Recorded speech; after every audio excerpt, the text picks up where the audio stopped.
Good morning, good afternoon, whatever time of day it is that you are listening, folks. Thank you very, very much for listening. Today is the 9th of December, year of our Lord 2020-24. Welcome to yet another edition of the Coping Hour, hosted by Nicholas Hinkle, a.k.a. Motanoa, taping this on the heels of Week 14 of the NFL, essentially concluding. I mean, they're doing pregame right now for the Chiefs and the Chargers. You guys want me to call my shot on let me do some commentary from this game, despite the fact that it hasn't happened yet. Oh, that face mask was insane. First of all, to even throw the flag and that. Well, it's actually not that crazy to throw. I'm breaking the predictive commentary here. It's not. There's not really a. Why don't I actually just get to the show? This is falling on it. I'm not getting off the runway with this one. Yeah, really fun / not so fun week of football. I think I was tricked a little bit by the end there because the Bills and the Rams put on such a good game. We'll talk about all that stuff in just a second. But before we get into the real meat and potatoes of today's show, got a few comments from you guys, got a few emails from you guys in the previous episode saying that you were surprised that we did not have any commentary on Brian Thompson, the CEO of UnitedHealth Group, getting killed. Assassinated, I should say. We got assassinated in New York City. And there's the first question that I have on this whole thing is, it is being called an assassination. There's a loose assassin who has since fled New York City, potentially New York State. My question is this: what denotes assassination? Is it, in this instance, corporate rank? Is it political rank? Is it something like that? Because the guy just got killed. He got murdered. That's what it was. Sure, assassination. You can conflate the two. Assassination is murder and vice versa. But we had 7 shots ring out right outside of our door 2 nights ago. Somebody might have gotten killed. Were they assassinated or were they just murdered? Because Fox News would say that they just got murdered. Fox News would actually paint it in a much darker, no pun intended, a much darker light. They would say, oh, that's just black on black crime. It's like when they look at gun violence and they're like, look at the South Side of Chicago. They always just say, look at the South Side of Chicago. And then what's the other thing they say? They say, a good guy with a gun. We need more good guys with guns. Well, if you look at the internet's commentary on this whole thing, it sounds like there was a good guy with a gun roaming the streets. Not even roaming the streets. This was clearly a targeted attack. There's another consensus is that everybody's like, oh, this guy's just John Wick. This is like a real life hitman. You know, it's rare that you see something like this unfold in our culture and you can immediately identify somebody as like a hitman or it's just somebody who's very calculated. Who knows if this guy, it would be a big surprise if this guy wasn't paid by some, I don't want to say 3-letter agency, but you know what I mean? A security firm? There's the question. Whoa, holy shit. Conspiracy theory on the fly. Is this, did a big time security firm carry out this hit on a major CEO so that way more of the elites of the United States would bolster their security? And then ipso facto, the private security firms now rake in more dough from these elites. Because that's what we're seeing. All we've seen so far is like the executives of these insurance companies, these pharmaceutical companies are going nuts on security. Especially because Brian Thompson was there for like a big conference, which, by the way, the one that he was walking to was held like an hour later. They still did it. They still did it. Despite the fact that he was dead, they do a roll call. Where's Brian? Brian must have had, he had a late night. He had a crazy night. He'll probably be injured. He'll be joining us shortly. Brian will be joining us shortly. Some fucking secretary taking notes. Where was I with this? Yeah, if you don't live in the United States and this whole thing has been a blind spot to you, because by the way, this is all that people are talking about. I can't even, have you seen this? Have you heard about this? Everyone has seen it and everybody has heard about it. Everybody is talking about the fact that this guy got killed and the way that he got killed, right? So if you're outside of the United States and you're like, really? So the way that you guys are going to figure out your bullshit healthcare is by killing people? This is America. Yeah, gun violence. We'll just use guns. Because there's another take out of this. Is this not the if you zoom out on this and you're not an American and you look at how we've all reacted to this thing collectively, is it not the most bipartisan issue that we have all agreed on? Bipartisan issue that we've all agreed on. Is that reductive? It's the same. Bipartisan is the agreement. Just say the take, dude. Everybody's kind of in lockstep with this thing. Like Ben Shapiro went on this whole thing about actually, it is not that good because when you see people getting murdered and the rest of the country is celebrating it, then actually that is not a good thing. Everybody in his comments was like, yeah, you're wrong about this one, big dog. I think you're wrong about this one, Big Ben. And he was like, actually, I'm not. I'm not a fucking loser. It's like, you might be. You guys see the thing about the assassin. Again, that's, I guess, what we're calling him. He just killed a guy. He assassinated him.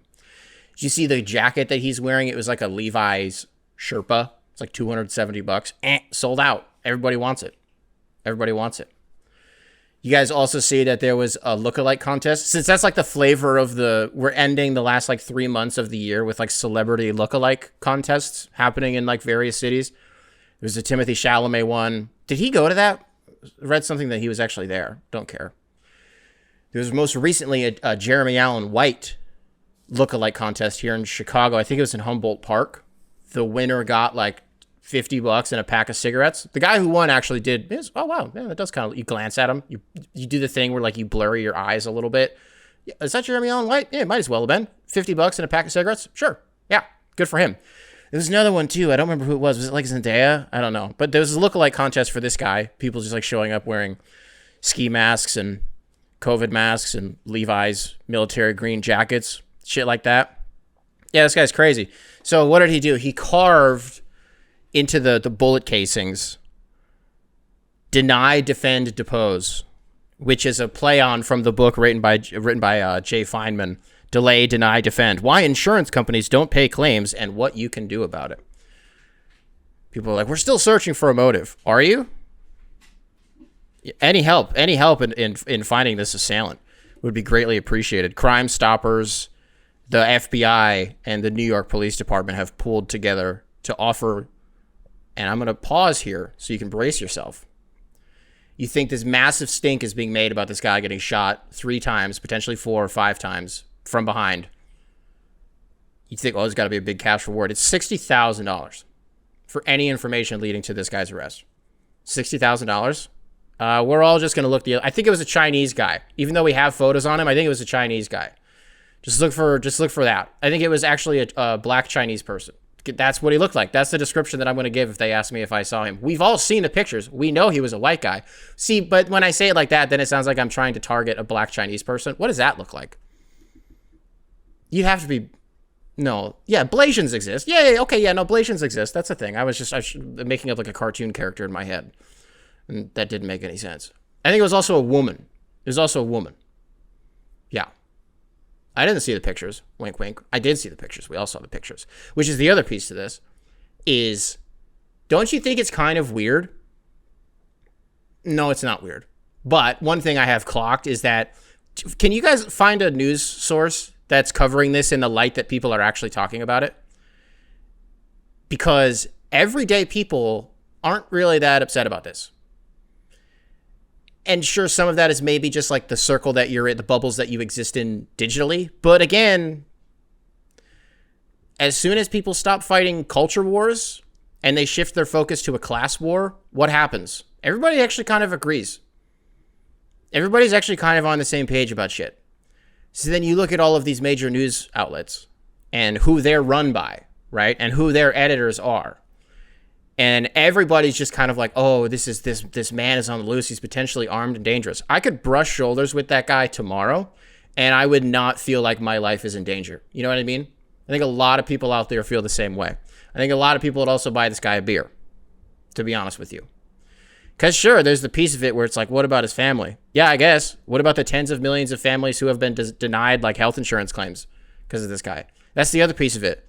We need your help finding this person. There's 300 million people who could be the suspects here. Actually, since we technically do know it was a white guy, do the math on that. How many white men are in America? You know, just do. Guys with fake ID. Took a bus from Atlanta to like DC, and then went up to New York, stayed at a hostel for like a week, and just waited for this. Just waited for this. I've watched the video a lot of times. I got so annoyed though. The first one that I found, I get so frustrated when this happens. They show the video, and before the video, they're like, warning, the images are graphic and distressing. I'm like, cool, I've come to the right place then. And then they cut the video, the frame that he pulls the trigger, and like all the bad shit starts happening. Like anytime a video like this comes out, that's always how it goes. And then it's just like a still, and then it just ends. I'm like, show me the whole video. So then you finally find it, and you're watching it, and it's like the gun jams, and he re-racks it, jams, re-racks it. Shoots him once in the calf, twice in the back, and then everything else has just kind of been conjecture at this point. Yeah, dude just like falls over. Dead. And then what does he do? Guy just walks away. Crosses the street, walks away, gets on a city bike, goes to like Port Authority, and leaves. That's it. Still trying to find him. I'm not even convinced, by the way, that guy's even in the United States anymore. Like whoever he is, which maybe is a little bit lofty because like, well, yeah, I don't know. Maybe he's like, I don't believe this. It goes through Central Park to like, just kind of because there's like no cameras there, I guess. I don't know about that. I do know that New York has a very extensive surveillance system. Saw a story that was like, oh, how do we have all this surveillance and it doesn't actually work? We can't find this guy. We need better surveillance. Holy shit, Big Brother. No, that's not the take here. Just to go back to my original point, like, have you found a news outlet that's covering this in a way that the average American person actually perceives it? I haven't seen that yet. The closest that I saw was Vanity Fair, who put out a story being like, why is it that we're so attracted to serial killers and terrorists and murderers like this? Like, what is it about them that we look at them? But like a Ted Bundy, like, you know what I mean? Like, think of a Ted Bundy where people are like, oh my God, he's so dreamy. Because he like was. Like, he was a charming guy, and that's like why he was so good at, that's why he was able to put up wilt numbers, like murdering and sexually assaulting women, was because he's a good looking guy, and he was also really charming. Right? And he just used that to his advantage. But even the ones who like aren't that cute, like the one dude, Tsarnaev was his last name, the Chechenian who blew up the Boston Marathon. Do you remember how many people were like, this kid is bad as fuck, but like in the hot way? I remember that so vividly, that corner of the internet. How many people still to this day, like 15-year-olds, who are like, oh, the Columbine shooters, Eric and Dylan, oh my God, they're so dreamy, look how hot they are. It's like they're fucking guys from Colorado. They look like guys from Colorado. That's kind of it to me. But then, you know what I mean? Like, there's an element to that. So Vanity Fair puts out one of those articles, and it was like kind of edgy a little bit. It's like, whoa, Vanity Fair of all people. Wow, okay, the Vanity Fair piece of this. I was not anticipating this. And then they immediately delete it. Like, it was up for like 30 seconds. People got their screenshots off. It's like people that there was not even enough time for there to be backlash on it. They just noped out of there. I'm like, how the fuck did you even get far enough to press publish on this if you had like the reverse presence of mind to delete it immediately? Just tweet and delete so that way Vanity Fair appears to be an ally. Is that what you would call that behavior? Is a story like that, is Vanity Fair being a lie? I guess maybe it's the closest that we've gotten to somebody painting this guy again in the way that the average American who has been disillusioned by healthcare in the way that we perceive it in America. This guy's like a fucking Robin Hood to people.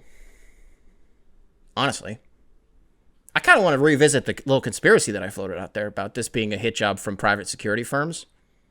It's almost like when Dick Cheney did the whole 9/11 thing, allegedly, because we don't do conspiracies on this show, so I'm not actually saying any of this because it's all really dangerous and misguided to even present any of this as information that you should repeat to anybody else. But just for the sake of the mental exercise, right? It's like when Dick Cheney was like, let's do 9/11 so that we can invade the Middle East and like just drum up a bunch of oil and then like see what Saddam Hussein is up to, because I've heard that he has some really nice houses. And then they got there and he had some really nice houses. They're like, this is really cool. I should really like it here. Holy shit, there's a lot of oil here too. Whoa, this is cool.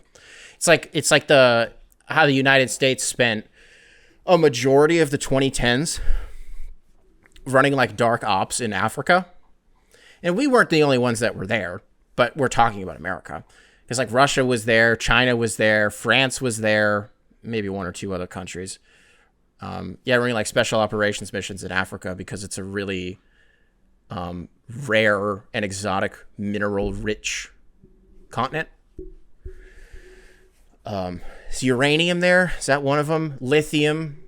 Lithium was the big reason. Need to power our batteries somehow, right? So we were doing a bunch of shit there, and like nobody knew about it because these like 3-letter intelligence agencies have so much protection that they can just kind of do whatever they want.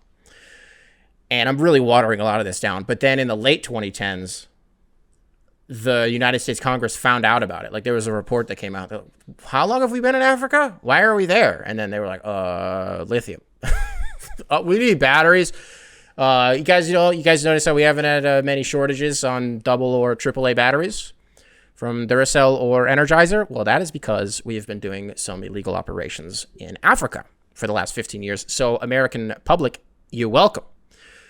How did we get here? Oh, Brian Thompson got his, I can't say got his head blown off because he didn't. The video actually wasn't that graphic. That poor woman, oh my God, if you've seen the video, there's a woman who's just standing right there. She's like making a phone call or like smoking a cigarette because it's like 6 a.m. It's like, yeah, we've all been there. She's like smoking a cigarette on the phone. She's just like doing something. And then this dude just rolls up, pop, pop, rack, bop, rack, walk away. And the woman's just like, oh my God. And she just kind of like shuffles away. She was never in any danger. That's what I was saying, just to go back to my point earlier. If you came face to face with this guy tomorrow, the average person, and I know the populace here, right? I know the constituency very well. I know that a majority of you know exactly what I'm talking about, that if you came face to face with this guy tomorrow and you knew for a fact that it was him, what are you going to do? You going to turn his ass in for $60,000, you fucking fed? No, you're not. You're not going to do that. Some of you are going to be like, do you want a beer? Some of you are going to be like, can I get a selfie? You're an asshole if you do that, by the way. You are as bad as the person who takes in 60 grand if you ask this guy for a fucking selfie. $60,000, that's a lot of money. It's not enough money, though. It's not enough money. It's absolutely not. That's insane. It's insultingly low. The irony of that, too, by the way, that the reason that people are so excited about this is because of how fucked out of money they've been from the health insurance monopoly, which is the other piece of this. Did you guys, I don't know if this is true. This is another piece of conjecture and potential, not like misinformation out there that it's like that harmful, but just kind of, you know how this stuff goes. So the bag that they found in Central Park that he allegedly ditched, one story I heard was that it was just, they're still figuring out if it was even actually his. The other story I heard was that he was just full of Monopoly money and that it was calculated and he knew that they were obviously going to find the bag eventually, and it was Monopoly money, which is very funny. It's like, the Monopoly that you guys have on this money's not real. The whole thing, yeah, very, very funny. Folks, what do you say we jump into today's show? What do you say we do that? Had an awesome week of football. Again, I say that maybe I just want to start with the last game that happened, just so I can kind of figure out if I actually cared a lot about this week, because I didn't. Bills-Rams. Holy smokes. Was that a scoregami? That had to have been damn close to a scoregami. I know there was one that happened today. Maybe I'll remember which one it was. Rams win it 44-42. I mean, you total 900 yards of total offense. You have 0 sacks across the board, 0 turnovers across the board. Josh Allen and Matthew Stafford collectively in this game, it was some of the most elite quarterback play that we have seen all season, point blank, period. Now, if you're a Stafford hater, if you're a Rams hater, you could say, well, if Puka Nacua didn't have a pulse, then Matthew Stafford would not have played as well as he did, I guess, but he just would have thrown the ball to somebody else because he was on point today, dude. But yeah, Puka, he was feeding Puka Nacua. His ability to track a football, honestly, between him and Cooper Kupp, dude, they're so good, and it's too bad that Puka, up to like the point of 2 weeks ago, was hurt for like the whole season. Because just imagine where the Rams could be. I think they would probably be in first place pretty comfortably. I know at this point, what are they, just behind Seattle now that the Cardinals lost? But what a game. What a game. Cooper Kupp's ability to just block, be unselfish, and just get other dudes open. Well, not open, but you know what I mean. To spring other guys free. Josh Allen on the opposite end. 6 touchdowns. He accounted for 6 touchdowns. The Bills only scored 6 touchdowns. I say only scored 6 touchdowns, but yeah, they scored 6 touchdowns. Yeah, Josh Allen accounted for all of them. Yeah, he did. So you remember how on Monday night, Josh Allen in the backyard football game against the 49ers in the snow at home became the first player in NFL history to have a passing touchdown, rushing touchdown, and receiving touchdown. First player in NFL history, first quarterback in NFL history to ever do that. I think Christian McCaffrey might have done it. So that's why you specify first quarterback to ever do that. Well, Josh Allen became the first player in NFL history to throw for 3 touchdowns and to rush for 3 touchdowns in a single game. Like, he had damn near 450, 500 yards, somewhere in there, north of 400 yards of total offense in this game. his ball placement today was exceptional.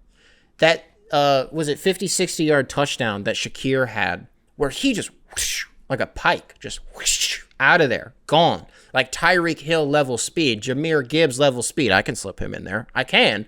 It was so fast. It just kind of happened. And it's a little, I don't want to say it's too, no, it's not too bad. I'm just excited that Stafford on the America's Game of the Week with Kevin Burkhardt and Tom Brady, like put on a show, like put on a real clinic, and has spent all season reminding everybody, like, yes, dude, he's still Matthew Stafford. He's still really good. And so to beat the surging Buffalo Bills and the MVP favorite front runner, yeah, he's up there. I mean, he is up there, right? A case could be made for either him or Saquon. I'm still gonna stand by. If Saquon breaks the record, he gets it. Because I believe today against the Panthers, Saquon broke the Eagles' record for most rushing yards in a single season. And then it was also his 9th game this season with at least 100 rushing yards, which was also a franchise record for the Philadelphia Eagles. So, like, we have, like, 4 games left. And Saquon Barkley is already having, like, the best rushing season that anybody's ever had for the Eagles ever. This is his first year here. So shout out to the New York Giants for just being like, ooh, oh, we don't want to pay him. Ooh, yeah. Ooh. We don't want to pay him. We fucking won't do it. All that guaranteed money, we're not doing it. Okay, he's just going to go to your division rival. That's fine. Look at where the Giants are now. How fun was that game today? Oh, my God. This is an amazing game between the Bills and the Rams. I feel like I had something else on the docket for that. Oh, and then they just don't even have Keon Coleman still. Watch him come back for the Detroit game. I swear to God, I'm going to be so mad if that happens. What else do we have today? Bears 49ers. Let's try to give you one note from every single game. Bears 49ers. What was it, like halftime, and the 49ers had like 300 yards of total offense. The Bears had 4. Caleb Williams threw for like 15 yards in the first quarter and was somehow worse in the second quarter. Huh? He had a fumble later in the game that I don't really understand how it was a fumble. Like, I guess I kind of get it, but I don't know. It's dumb. It's a dumb fumble. I thought the ruling from the booth was kind of horseshit. But whatever. Yeah. Bears started the season, what, 4-2? Their next 4 games are the Lions, the Packers, the Vikings, and the Seahawks in some order. There's a real chance that they go from 4-2 to 4-13. Conversely, Brock Purdy almost died in this game, but then was completely fine. It was back. He got like suplexed from like 6 different angles. 49ers kind of surging at the right time, maybe it seems like. I don't know. Maybe there's a little fight left in him. The NFC West is a hilarious division this year. Seahawks, Cardinals. Geno Smith looked good today. I don't know what the numbers would suggest. Charbonnet had a nice run. Really nice run. Kyler Murray. Didn't Kyler do something cool today? I don't know. Eventually, we just turned the late slate off on Red Zone, and we just flipped it to Rams-Bills because we were like, this is the real game. Anyways, between the Bears, 49ers, Seahawks, Cardinals, and again, the Bills and the Rams. Raiders, Buccaneers. Damn it, Aiden O'Connell. Damn it. I guess I didn't say he's a great quarterback. I just said he's a fun quarterback to watch. So, yeah, when he has a game like this, you're just like, yep, we're just horrible. He's just awful, and he plays this team out of the game. Like, didn't he? I don't remember if he got hurt or if they just benched him and put in Desmond Ridder. I don't remember what ended up happening with that. But either way, unfortunately, Desmond Ridder did have to take snaps in an NFL game in 2024, which is just really too bad. It's really, really too bad. Browns, Steelers. Listen. I've started to come around on the Steelers at the exact perfect time. Because if you made me do this 4 weeks ago, I would have been like, hell no. No, I don't. No. I don't care that Mike Tomlin does the same thing every year where it looks like they don't have a team and then they're 9-7 or they're 10-7 now with the 18K. I don't care. It happens every single year. What is it now? 21. I think they secured this last week, but 21 consecutive seasons for the Pittsburgh Steelers with a winning record between Mike Tomlin and Bill Cowher. That is not nothing. There's, the same way that every single year in the NBA, if you wanted to, you could be like, Eric Spoelstra's the coach of the year. You could do that every single year, and somebody fucking just has like never won one. Isn't that true? Eric Spoelstra's never won a coach of the year, but everybody reveres him as like the best coach in the NBA. Okay, so which one is it? You know what I mean? You could do that with Mike Tomlin. If you really wanted to, you could do that with Mike Tomlin. Now, the reason that I'm saying I'm doing this at the perfect time is because they play the Eagles next week. Please, for the love of God, somebody give the Lions just a little bit of help. Help us out a little bit. Give us like a little bit of a cushion. Because right now, week to week, it's like we can't slip because Philly and Minnesota are right there. It's a dead heat, right? So like you look at Russell Wilson today, I don't think numbers-wise anything's going to pop out at you that he had an awesome game, but the throws that he was making were incredible. Shoebox. He was great today. Again, I don't think the numbers would suggest that, but he was very, very good. Panthers-Eagles. Damn it. Now, what didn't help is that at the start of this game, 2 of Carolina's running backs got hurt, or one of them already went into the game hurt, whatever it was. The point being, they spent 75% of this game being like, all right, Chuba Hubbard, it's literally just you. And they just tried to force way too much, and there was an opportunity for Carolina to take the lead at the end of this game, dropped pass basically at the goal line, and then it was just never in the cards. But, here's what I'll say for Panthers fans out there. It's one thing to be the worst team in the NFL, which I don't think the Panthers are at this point. They are absolutely not the worst team in the NFL. Again, records aside, which even record-wise, they're not the worst team in the NFL. But 6 weeks ago, they were just, period, the worst team in the NFL. That was a free... Like, if the Lions had played Carolina in week 5 this year, it would have been 110-0. What I'll give them is, at least like week to week at this point, now that Bryce Young came back from getting benched and is playing like the best football of his NFL career... What is it, 3 weeks? Like, there's something to watch. It's fun to be frisky and to, be the spoiler every week. Even if for 3 consecutive weeks it hasn't worked, you went from almost taking down the Chiefs, and what was it, a last-second field goal that the Chiefs won that game. And then after that, you almost beat Tampa Bay if Chuba Hubbard didn't fumble when you were in field goal range into overtime. Almost had Tampa Bay. That's a good team. And then this week, on the road, on the link, you almost had Philadelphia on the ropes. That's not nothing. It's not nothing. Would love some help, though, Pittsburgh. I just want one game. I just want a one-game cushion. That's all that I want.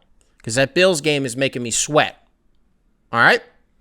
So you take care of your business, which I think those 2 games will be happening concurrently a week from now. I believe those are the Lions, Bills, and the Steelers, Eagles are both the afternoon games.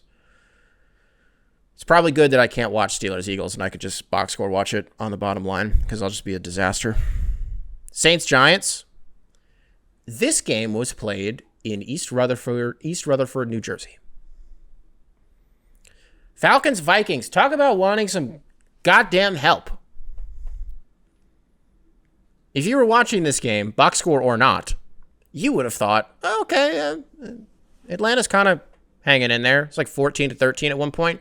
Did it feel to anybody else like even though the score indicated that the game was close, that it was actually not close at all? And then at some point, Minnesota is going to open up that can of whoop ass. And then they eventually did. In the last 4 games, Kirk Cousins has thrown 0 touchdowns and 8 interceptions, including today. Conversely, in that same 4-game span, Sam Darnold has thrown 12 touchdowns and 0 interceptions. This renaissance... We don't need to keep talking about the Sam Darnold renaissance. It's done every single week, and we get it. He's having an amazing season. Because he is. Justin Jefferson finally scoring again today, twice. Threw 5 touchdowns today. Justin Jefferson had 2 of them. Jordan Addison had 3. He had 3 touchdowns.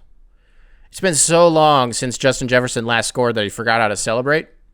Guy's still doing the gritty. Still doing that. Still doing it. Hasn't scored since, it's been 2 months. He's like, what do I do when I get in here? The one ball that Darnold threw to Jefferson, where he just like walked in. Holy shit, what a sequence from both of them. Just firing on all cylinders, that team. I hate it. I hate it. I'd rather play them than the Eagles, even with how good that Minnesota defense is. Because, like, I don't know. We already beat them.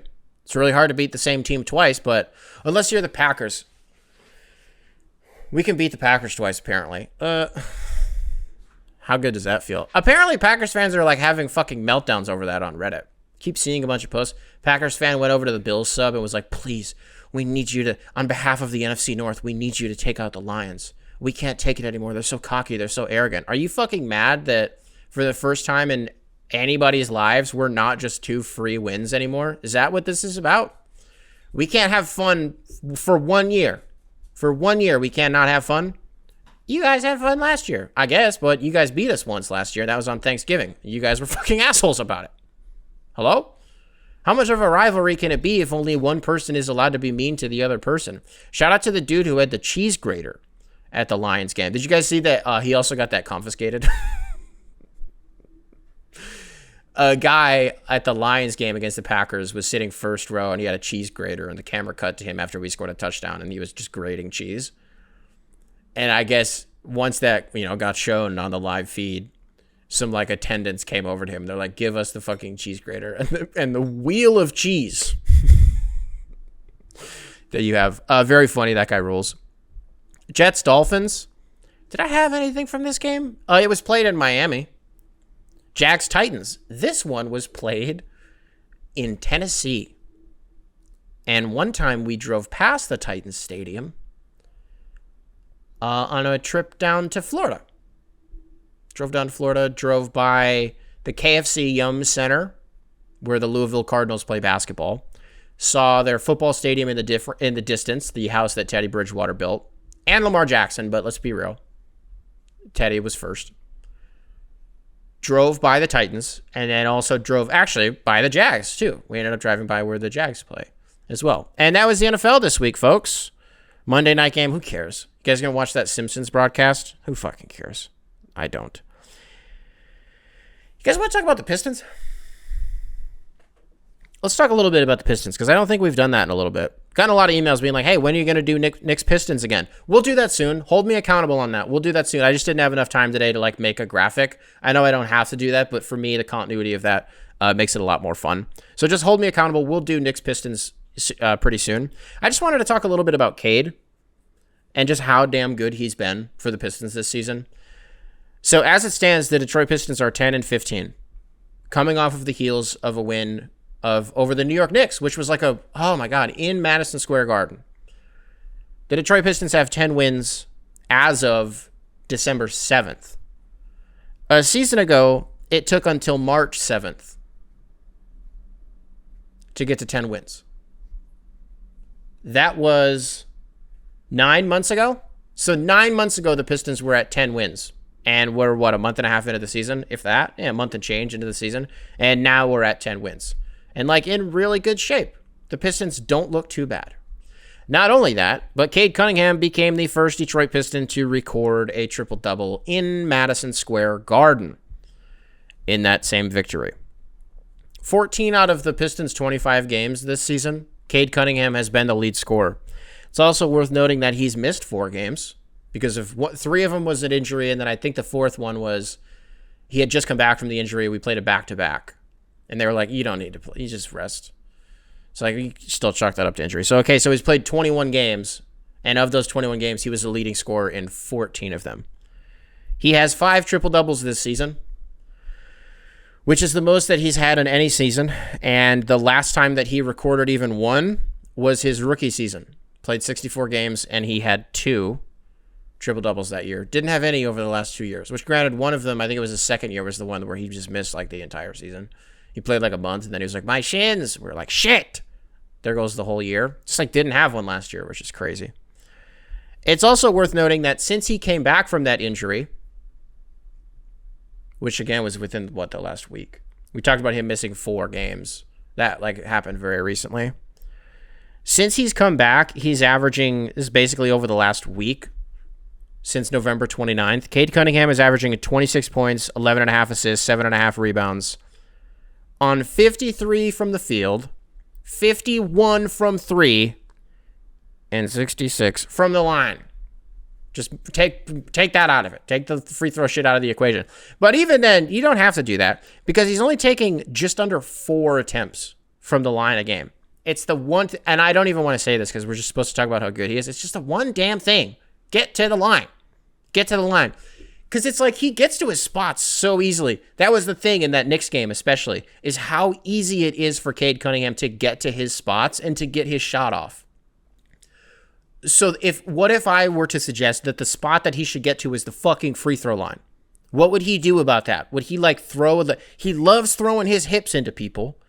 Would he maybe do that and get to the damn free throw line? Now, if he doesn't really need them, because what am I doing, complaining about ethical buckets right now? Is that really what I'm doing? A guy's putting up 26 points a game on 4 free throw attempts a game? No, I'm not actually that mad about that. Nope. That's fine. That's actually really cool. And this is, I don't know, I think this matters too. In that stretch of games that I was just talking about, we played Indiana, Milwaukee, Boston, and New York. Those are all good teams. Minus Indiana, they're weird. I don't know. They're weird. Who the fuck knows what's going on with them? Halliburton's kind of turning around a little bit. Still some ebbs and flows. Feels like maybe we're entering a flow with him. I like to think he's not going to be in this ebb forever. Halliburton he doesn't just all of the sudden stink, right? But it would be one thing if you were doing that against like Toronto and Washington, and which, by the way, can I do a quick little aside? What the hell? Did you guys see that the Wizards beat the Nuggets? What? Jokic had 56? The Wizards beat the Nuggets. Season from hell. They're the new San Francisco 49ers. Is that it? Is that the take? That the Denver Nuggets are the NBA, the NBA equivalent of the San Francisco 49ers? Season from hell.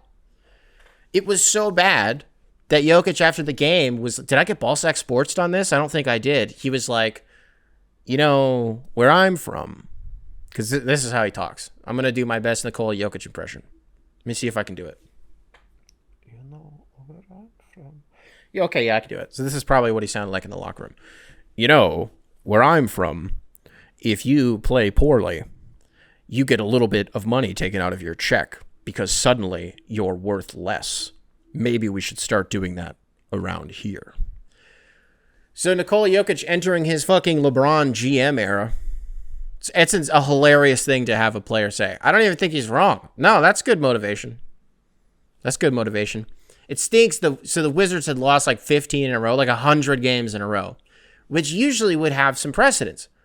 But the Pistons were just the worst that anybody has literally ever been, ever. Not, I guess, in totality with the record, but in terms of a single losing streak a season ago, that it took so much focus off of how bad a team actually is when it's happening because the new benchmark was just set a year ago, and that's still fresh in a lot of people's minds, right? But the Wizards stink. They stink. But I guess so did the Denver Nuggets. So let's get back on the road a little bit. What did we see from that Knicks game? Just how easy it is for Cade, again, not just to get to his spots, but to find other guys in theirs.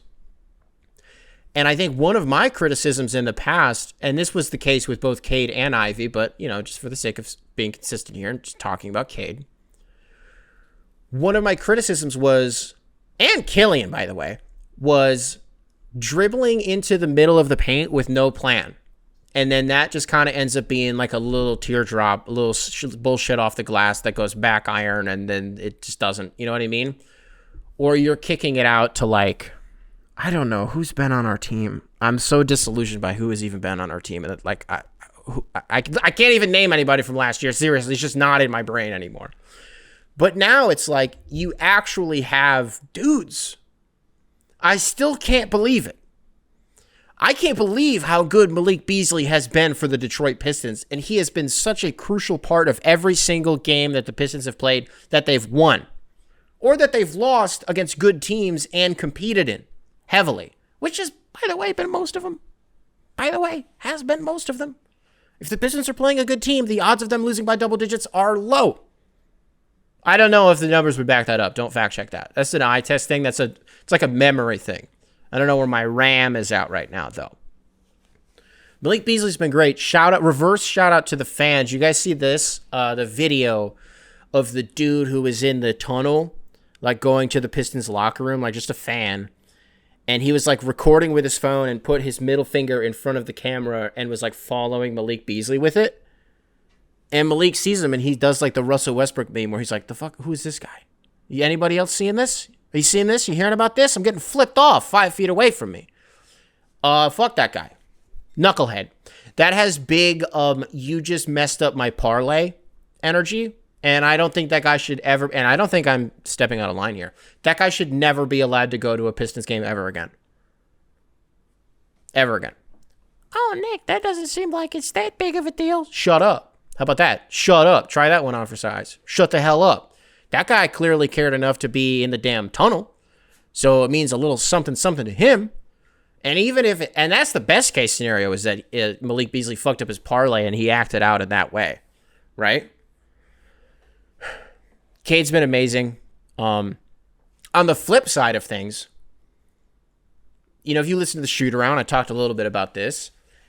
Can I give you guys a player who I would love it if they chilled the hell out a little bit? If they just chilled. Giannis. I don't want to say I'm sick of him, because I'm not. Because Giannis is still to this day one of my favorite players in the NBA. And I think for the rest of his career, I don't think there's going to be a player who I have a bigger soft spot in my heart for in terms of guys that aren't on my basketball team, right? And as long as he stays in Milwaukee, and if he ever leaves, doesn't go somewhere stupid, like a Miami, right? I believe that will always be the case, that he will always be one of those dudes to me. That in 15 years, I will always gas and never say anything bad about. Because the truth is, I have nothing bad to say about him. I love him. But goddamn, chill. Because we've entered the territory of, divisions don't matter in the NBA. They mean nothing. The only thing that they mean is that you play this set of teams 4 times a year. That's the only, you play 2 at home and 2 away. That is the only thing that it means in the NBA. Okay, well, what comes with that is that I have to play this fucking guy 4 times a year. And how long has it been since Giannis has been, good? 7 years? So it's been 7 years of this. That you line up against that Milwaukee Bucks team and you know that you're about to get your teeth kicked in. At one point, they had won 12 in a row against us, if the streak wasn't greater than that, which it very well may have been. If he's not doing that, just in succession winning a bunch of games, the one that we played earlier this season, they didn't have Middleton, they didn't have Bobby Portis, and they didn't have Dame. And the Pistons go up by 25. Cade finishes the game with 35. Well, Giannis finishes the game with, I think, 59. Milwaukee wins the game. And by the end of it, he's running down the court doing a celebration where he's holding his dick. He's like, it's huge. This is my home. And my dick is big. And this is my home. But I don't know which was more true. Because that was in the middle of us pretending that Giannis was going to get traded. We didn't stray from that on this show, by the way. Mainly because I think that it has some merit. It's not, we've laid out all the reasons. It's not crazy to think that in the past, the Bucks have jumped through some hoops and made some moves that were clearly to appease him after he had made some cryptic or not so cryptic comments to the media. And he said in the past that I will be here as long as the front office is trying to win, and this is a serious organization that is trying to play competitive basketball. And when they got off to a slow start, it was kind of and you saw how it was affecting him and the shit that he was saying. And if you wanted to be the body language police, it was rough. But it was why don't we wait until we're not 2 weeks into the season? Why don't we wait until Chris Middleton comes back? Also, the Doc Rivers piece of this just rubs everybody the wrong way. And so everybody's just, by way of that, a little bit more pessimistic about Milwaukee these days. They've been good. They've been good the last 3 weeks. They've kind of reverted back to there they are. You know what I mean? And a lot of that has been because of Giannis. He has not scored less than 20 points in a single game this season. His season low is 20 points. He and Dame have both been very good this season. But I'm not even saying this in a way that's get out of the way, Giannis, here come the Pistons. Give us one. One. Because I don't want to have to, I don't like it when he's my boogeyman. I don't like when I have to, for somebody who I like so much, I hate that for 4 nights a year I have to be I fucking hate you, honestly. Go away. Not like get injured. I would never want that to happen. But like get a cramp. Sit out for 5 possessions. Go to the locker room, smash some electrolytes. Let us go on a little bit of a run. Because it's just not going to happen when he's on the floor. From mid-range, Alex Hoops was saying this the other day. For mid-range, he's shooting like 48% this year. That's the element of his game that it's funny. You look at his three-point volume this season, and if you just look at his game logs, it's like 0, 0, 2, 0, 1. He's like fucking doing binary with his with his three-point attempts in the game logs, and it's like the binary reads like trade me to Oklahoma City. No, but he's not taking threes anymore. And it instead is just taking like 3 dribbles inside of the three-point line, and it's just taking those. And they're all going in. Or he'll take a shot from 3. He'll pull up from 28, and he'll get fouled, and he'll just make all of his free throws. And he's honestly this year been the inverse of what Cade is. Where it's like Cade is just like ethical buckets, right? He'll give you 30 on 3 free throw attempts. Giannis is going to give you 37 on 17 free throw attempts. I don't think it's been that egregious, but the dude really gets to the line. Now, Nick, oh, fuck you. Oh, he's a free throw merchant. People are worse. Shut up. I'm not actually shitting on him. But, no, I'm just not. I would say that, yeah, man, when you're as big as he is and when you play as physically as he does, yeah, you're going to draw a lot of contact. You're going to generate a lot of contact just by way of like the inertia that you generate from going downhill and playing at the rim the way that he does.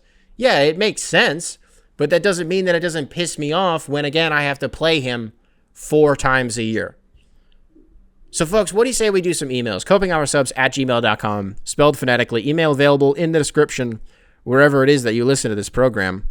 I said the other day that I asked this guy to bump his own email. I was like, I'm not going to have time to read this for Monday's show. What the hell day is it? Friday's show. And I wanted to read it for today's. We're sticking to the NBA. Subject line, underrated on-court fashion. This one comes into us from Luke. Luke, welcome to the show. Thank you for reminding me to read your email, brother. Here we go. Hey, Nick, longtime listener, few-time emailer. I was sitting around the other night watching some hoops and listening to the Coping Hour, and found myself exclusively observing players' on-court fashion. It got me to thinking, who in the NBA has the most underrated court drip? Everybody talks about the SGAs of the world, but what about a guy like De'Aaron Fox? The 2 wristbands and ankle braces look is sneaky clean. I also think Dwight in his prime has the best look for any superhero looking big with the double sleeves. A guy like Jeremy Grant comes to mind too with the short-ass forearm sleeve. Any other polls you can think of? Would love to know. Obligatory NFL take. Pat Surtain should win Defensive Player of the Year. Best player on the best defense in the NFL. That was atrocious against the Chargers when he was out. Who is the leader in the clubhouse for Depoy this year? Because it was Hutch. Like, it was Aiden Hutchinson. It was not close. Open and shut case. Unanimous. Even like 4 weeks after he got hurt, he was still first in sacks and like top 3 in pressures. Like, it wasn't close. I actually don't know. I'll give that one to you. And then you also, this one's, okay, your follow-up here is kind of long. Let's stick to this. Let's stick to the NBA one, Luke. Let's stick to your first email, okay? I agree with you on the De'Aaron Fox thing. I love the minimalist look from him. Very much agreed there. While I was reading this just now, I remembered the reason that I was so drawn to this email was you identifying Dwight Howard in his prime with the double sleeves, because it wasn't just that Dwight Howard wore double sleeves. It was this specific, like, oh, what were they called? Was it like something web? I went my whole life knowing this, and then the one time that I have the opportunity to be like, remember this? I don't remember what it was. But the Adidas sleeves that he wore specifically, nobody else wore them. It was almost like they were tailor-made for him. I don't know how to, if you A, remember it, or you B, go back and look at like Dwight Howard, Orlando Magic, Adidas sleeves, nobody else wore them. And so for him, it was a very unique accessory. I could not agree with you more. His shoulders were huge. Like, yeah, absolutely. Who else in the NBA today? If you want to do the minimalist thing, Anthony Edwards just will wear like the forearm band. Sometimes he'll wear like a knee sleeve or like 2 knee sleeves. Sometimes he just wears like the compression shorts underneath, and that's it with the shorter shorts and like just the forearm band. If you want to go minimalist, I like that. the crown right now is Trey Mann from Charlotte. That's his name, Trey Mann from Charlotte, with the baggy shorts and the court. Like, oh my God, dude, with the headband and he's got it down. I don't want 2000s on or off court fashion to come back because it was truly atrocious. Eventually it will. You know, all this stuff, it comes in waves, comes and goes. Everything's a cycle. It'll come back eventually. We'll go back to baggier shorts and jerseys and shit like that. But for right now, is like a one-of-one dude who just goes out there and hoops and looks like he came out of a time machine from 20 years ago. I think he has the crown right now. If we reverse the clock a little bit, you want to do more double sleeves? How about Carmelo? With the double sleeves, the headband, and then he wore calf sleeves, like the Jordan ones almost. Like the ones that Jordan wore were like specific to him, but Melo had that, you know what I mean? He did that. You guys remember when Randy Foye would just like wear long sleeves with like, I mean, he also like wore the compression pants. So like everything was covered on him. Mo Williams would wear double sleeves sometimes too. I think when he had that 50 piece for Minnesota, Mo Williams had double sleeves. One of my favorite looks on court of all time, Lob City Chris Paul short sleeve undershirt with the shooting sleeve on one arm. You get what I'm saying? It looked so good. And he's gone back to that a few times throughout his career. Even, I believe, for the Spurs this season, he's done that. And I also think that sometimes it wasn't even that he was wearing a shooting sleeve with it. It was almost like he just cut the sleeves on one of them because the long sleeve was actually connected. You know what I mean? This is a really good opportunity for me to just like try and get some more off. But I think that honestly probably covers the bases. Jalen Williams, which one? Which one, Nick? The good, well, they're both pretty decent. The scorer, the one who's like, Jaylin. And the last time I did this, one of you was like, I can't tell if it's a bit or not. No, it's not. I will never figure this out because I'll never go out of my way to figure it out. The Jalen Williams who had big hair and now he has little hair and he's like the guy next to Shea. That one. The one who's like, score. Dog, he's got so much shit going on some nights accessory-wise that I can't even keep track of it. It's like an amalgamation of like 2K VC splurge. Like someone just gave him and I mean that in an endearing way, by the way. I really, really like it. I'm trying to think, is there someone on the Magic who wears cool shit? No. For the foreseeable future, maybe Paulo Banchero and Franz Wagner will get some fits off on the bench. What are the odds of them having the same damn injury? Did I read that right? They both had a torn right oblique. Jesus. That sucks. That's such a bad injury. That hurts so bad. That like destroys your range of motion. And just like, it's such an uncomfortable place to have an injury. Maybe they'll get some fits off on the bench. We'll put a pin in that. What about the Rockets? No, nothing crazy there. The Suns. Devin Booker and Bradley Beal have kind of always just like worn the same shit. You know what I mean? They've always kind of fashion-wise been like the exact same player. Minus like minus the headband. That's not true. Devin Booker wears headbands. Yeah, he wears headbands. I think that about covers all the bases on it. copinghoursubs@gmail.com, spelled phonetically. Email available in the description, wherever it is that you listen to this program. Let's see, what other one did we want to do? Hey, do you guys want to hear about an enemy? The Coping Hour has a new enemy, I guess. Let's unpack it. Let's see. Someone comes into us from Dan. Dan, welcome to the show, and thank you for putting this on my radar. You know, you guys are field reporters at the end of the day, and I'm the editorial director, and it is your guys' responsibility to feed me news that I may not have seen, and it is my responsibility to convey it however I see fit. So, Dan, thank you for putting this on my radar. Subject line, Quake Prophet Nick has a challenger? Hey, Nick, I'm Dan. First time, long time, and I have some big earthquake-related news. So, after your remarkable performance in predicting the California earthquake and leaving us copers wondering if you are the chosen one, and we are to be your followers, I opened Twitter to find that you have a challenger for the title of Quake Master.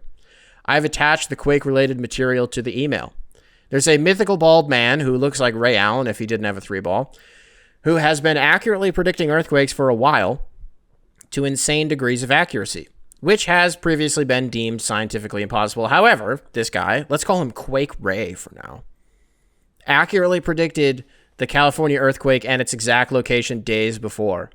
He's done this countless other times with other quakes. This is obviously completely insane, and I was ready to dismiss it and skip past it until I spotted two things that piqued my interest.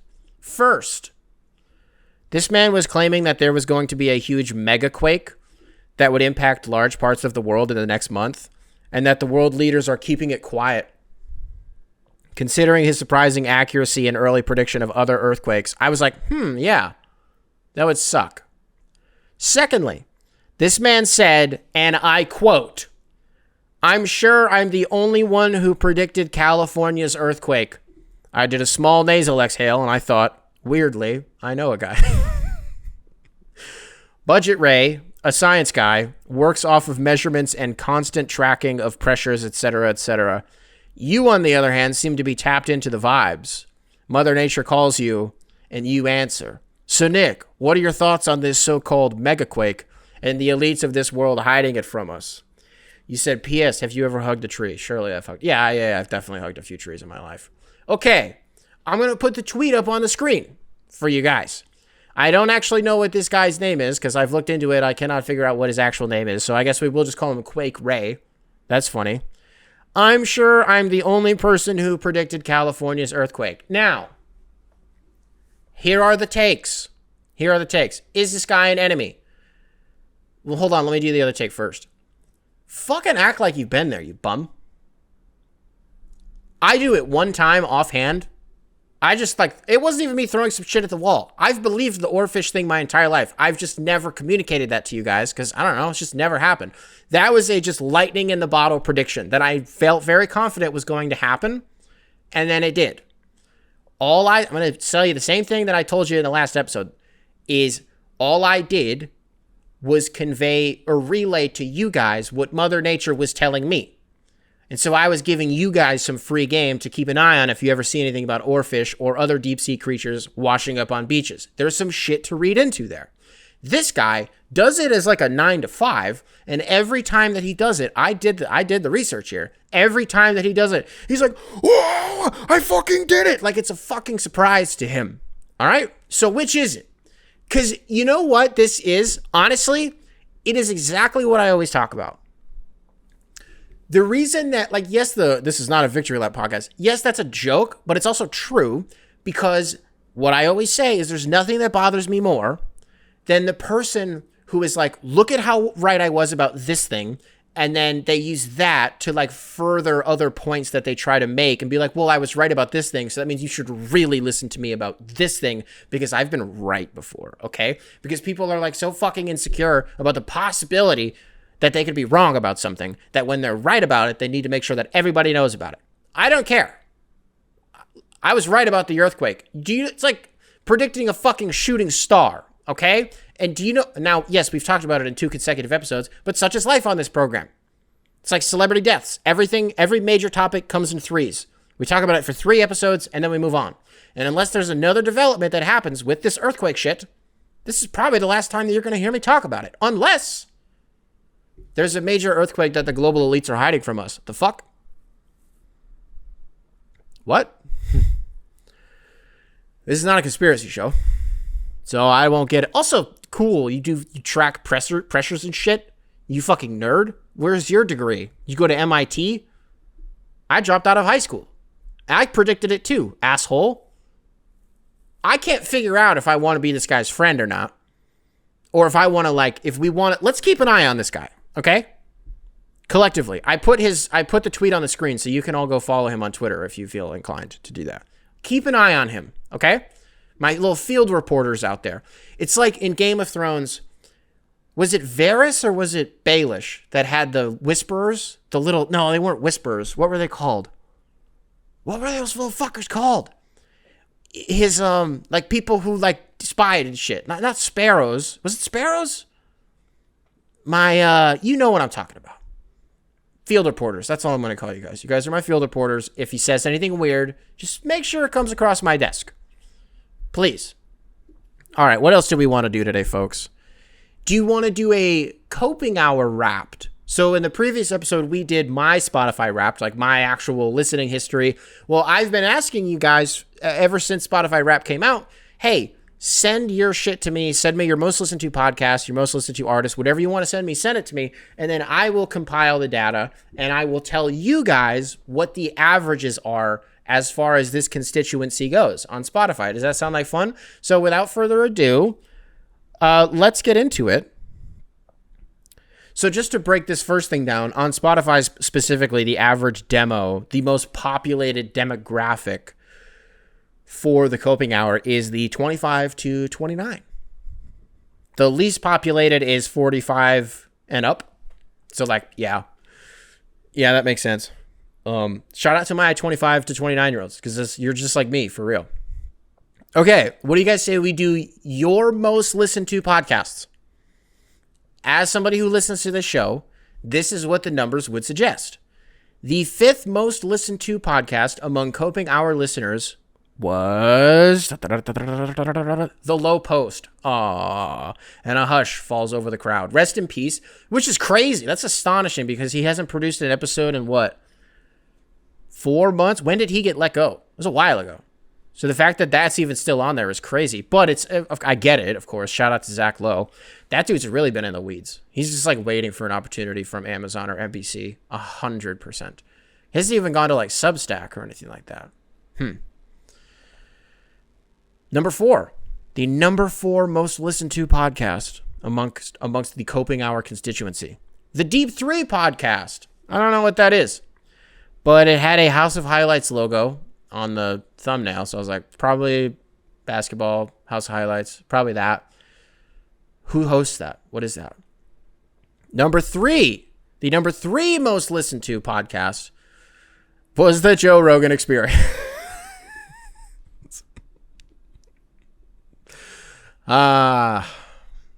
Yep. Yeah, I guess I don't have a joke for that one. Because there's not a joke to be made. Like, I'm not going to shit on you guys for that. It's funny. If it was Lex Friedman, maybe I'd have something to say. If it was like Kill Tony, maybe I would have something to say. There was a lot of Tom Segura and Bert Kreischer was at 2 Bears, 1 Cave, and like Your Mom's House, which I know isn't Tony, but I'm sorry, Tony. I was thinking of Tony Hitchcliffe. Isn't Bert, but it's Tom and his wife. That's fine. They're all just kind of assholes now, though. This is the only pushback I have on that. I don't know. Does that make good content? Maybe it does. I don't know. I don't think it does with Bert. Tom's whole thing is that he started taking a bunch of Ozempic, like actually not doing the Coping Hour joke where we just accuse somebody of taking Ozempic, like self-admitted has been taking a bunch of Ozempic and has gotten fucking yoked and spends a shit ton of time with his trainer and has just kind of gotten unrelatable. Yeah, that's a word. And like hates poor people. He just like makes fun of people who like don't have shit all the time. It's like all I ever hear from him. Maybe the show is good though. I don't know. I don't know. Maybe it is. The number 2 most listened to podcast. Numbers on the board. Yeah, there it is. King of the Fourth Quarter and the Fellas. Yeah, got a lot of that one. Another honorable mention as far as basketball pods go was Stay Hot. That's the one with Matt Sponhour, right? It's funny because so many of you guys sent that in and I was like, what is this? Why do so many people listen to this? I don't know what this is. I've done that show before. I felt so bad. I was on the show it was like 3 years ago. But I did it, and I feel so bad. I don't remember the other 2 guys' names. They were very, very nice, though. I just had more interactions with Matt, like, outside of the show. Yeah, so that was on there. It's not in the top 5, because the number 1 most listened to podcast amongst Coping Hour constituents, it's the Podfather. Yeah, it's Bill Simmons. Yep, there it is. Once, you compile that data, I started laughing so hard because like, oh yeah. Yep. Okay. Another fun little note here. The Coping Hour was in the top 5% of video podcasts on Spotify. That seems cool. I don't know. That seems kind of cool. I don't know what to make of that other than like, wow, I guess not a lot of people do video podcasts. Was my main takeaway from that. And that was kind of it. I mean, another one was, it was really hard to do top songs and top albums because it's so different. You know what I mean? It's so all over the place. Albums was real life impossible to do that. I can tell you, though, with great confidence, what the number one most listened to song was amongst you at home listening to this right now. It was Good Luck Babe by Chappell Roan. And it wasn't close. It was not close. The amount of you who either had it as your most listened to song or in your top 5 was astonishing. It was probably 90%. It was close to 90%. When it was all said and done, I'm sure we'll still get some that filter through over the next week. Please, if no shame in that, please, feel free to do that. It just won't be at this point used for content, but still, I will look at it. Fuck, what was I about to say? That's the first time that's happened in a long time where I just completely derailed myself. I actually don't know what I was about to say. Gun to my head, I could not tell you what I was about to say. So Spotify listeners, let's think of a question for you guys. The previous one was if you could do like a lifetime wrapped on something, you had a lifetime stat that was tracked, what would it be? Had some good ones. Miles walked, I thought was an interesting one. Blanking on any other ones. I did figure out what I wanted mine to be. A word count. That seems easy. That seems pretty easy. How many words have I spoken? What do you think? I think the average person... Let's ask Siri. Hey, Siri, how many words does the average person speak every year? Okay, so on average, people speak 16,000 words per day, which is not what I asked. 16,000 times 366. Because it's a leap year, folks. So I probably spoke 5.8 million words this year, which is what the average would be. But where you have to balance it out is when I'm home all day with my kid and it's like just me and him. Yes, I talk to him, but like, you know what I mean? A lot of it's gibberish. And it's not, I don't know. I talk to him a lot. And then whatever I don't say during the week, even after Maddie gets home and we talk, whatever, I probably make up for with this, doing it twice a week, and then also the shoot around.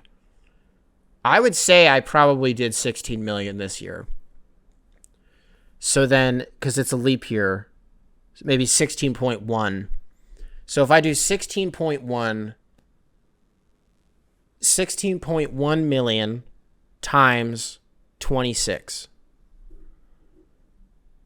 418 million and change words is what I've spoken so far. That sounds right. I've always been a big, like, I talk a lot. I used to have a problem with, like when I was in high school especially, I would wait for you to stop talking just because I wanted to say something. I was like one of those people, you know? So I guess it makes sense that the vocation that I chose when I grew up was a stupid asshole who talks into a microphone. I guess that one ended up making some sense. Spotify listeners, when's the last time you went to the doctor? You don't have to tell me why you went to the doctor. You don't have to tell me that because that's a HIPAA violation. Is it a HIPAA violation if you don't work for me? Well, you're my field reporters. You're contracted, but there's no pay. It's the given, like your ability to listen to the show is your payment. Because I could pull the plug any day if I wanted to. I'll end this fucking show if you don't keep feeding me the news, field reporters. So it would be a HIPAA violation if I asked you why you went. I don't need to know that. But when was the last time you went? I'm really curious to know for guys specifically. Because like once you get past the age of like living with your parents, when you're between like 19 and maybe 28, maybe 29, is it 30? I don't think it's 30. I'll say 28. 19 and 28 as a dude. The doctor, for most people, is just not in your brain. You're like, all right, cool. I don't have to do that shit anymore. Cool. Not doing that. The last time I went to the doctor, for me, the vaccine doesn't count, by the way. Getting the COVID vax does not count as going to the fucking doctor. Most of you went to a tent or like a church or like a high school, a fucking parking lot. You did not go to the doctor to get the COVID vaccine. You went to a fucking CVS. You went to a Walgreens. Shut up. That's not the doctor. The last time I went to the doctor was probably 2016. It was fucked up, too. Because I knew my doctor. I knew him. And I had mentioned, this is going to be, like, this is intense, okay? So, like, I said, you don't need to tell me, but just so you know, this is the last time I went to the doctor, okay? I knew my doctor on a personal level. We had played board games before.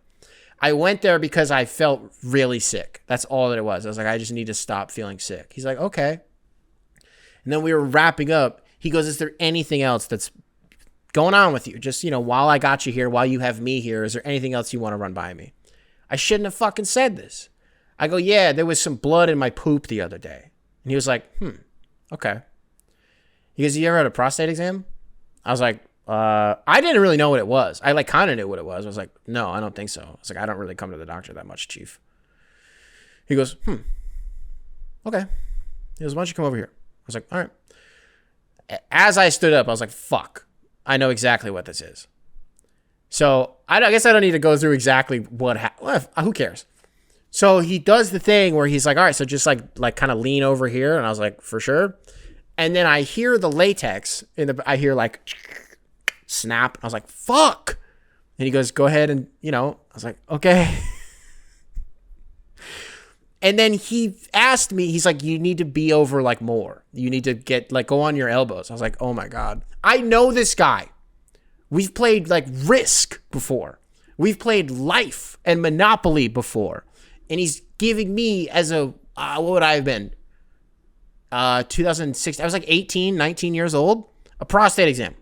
First of all, I'm a kid. Yeah, you should always get them. Look at Woj as an example, by the way. You should always get you get to a certain age, you should get a prostate exam, fellas out there.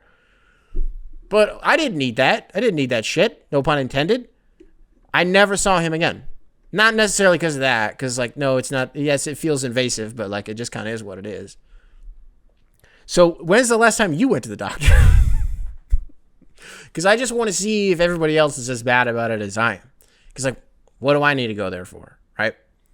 If you don't want to answer that, answer me. No, then you don't get a question this week. What do you want for Christmas? If you don't, you cannot answer both, by the way. Do not answer both. Either when did you go to the doctor or what do you want for Christmas? One of those is a decidedly shittier question. So maybe you should just tell me when you went to the fucking doctor. We are all about collecting data on this show. If you haven't noticed, that's kind of what we do. Eventually, I'm going to collect so much data on you listening at home that there will be questions on whether or not this is a psychological, not a psyop, but just a data collecting research project for an intelligence agency. Been working for fucking Mossad the entire time.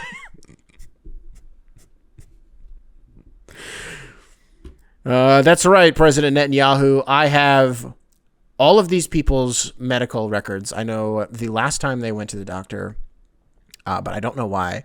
And I also know what they want for Christmas. And I also know what their favorite colors are. So, am I free to seek asylum?